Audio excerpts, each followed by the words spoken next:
ברוכים הבאים לשיעור נוסף בפרק 2 של תוכנות עריכה.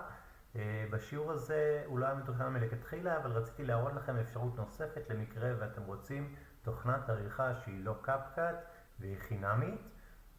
הערה קטנה, זה מיועד אם יש לכם מחשב Windows, כיוון שזה של מייקרוסופט. אתם פשוט עושים הורדה והתקנה. אחרי שעשיתם הורדה והתקנה אתם עושים פתח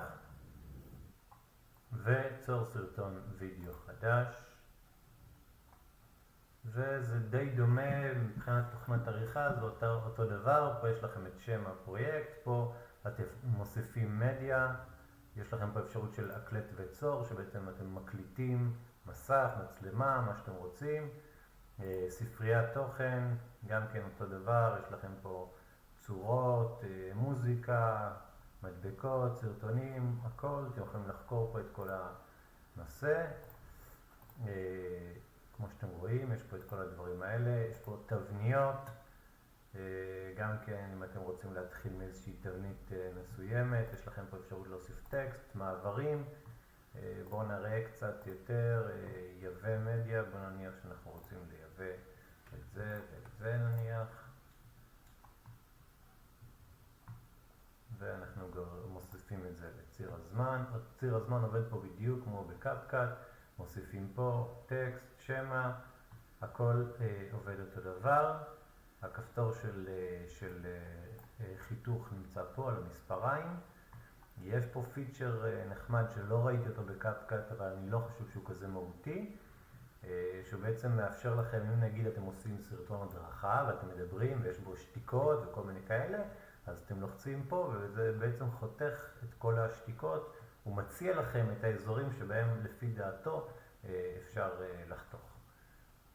גם פה אותו דבר, אם אני לוחץ על השמה למשל, אני יכול לעשות נתק שמה. עכשיו אתם רואים, הוא יצר לי בעצם את האודיו של הסרטון בנפרד. ואז אני יכול פשוט לשנות את הווליום לפי איך שאני רוצה, או להסיר את זה לגמרי. זה לא מאוד מהותי ההבדלים ביניהם. יכול להיות שיש פה מבחינת מוזיקה, יש פה מוזיקה יותר ממה שיש בקאפקט.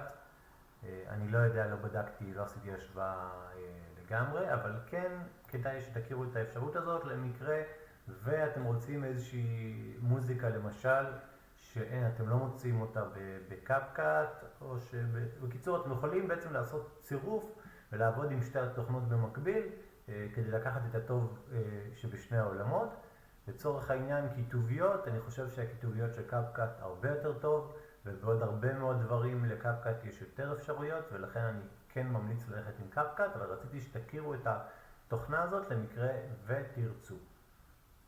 אז תודה רבה לכם שהייתם איתנו בשיעור הזה, נתראה בשיעור הבא.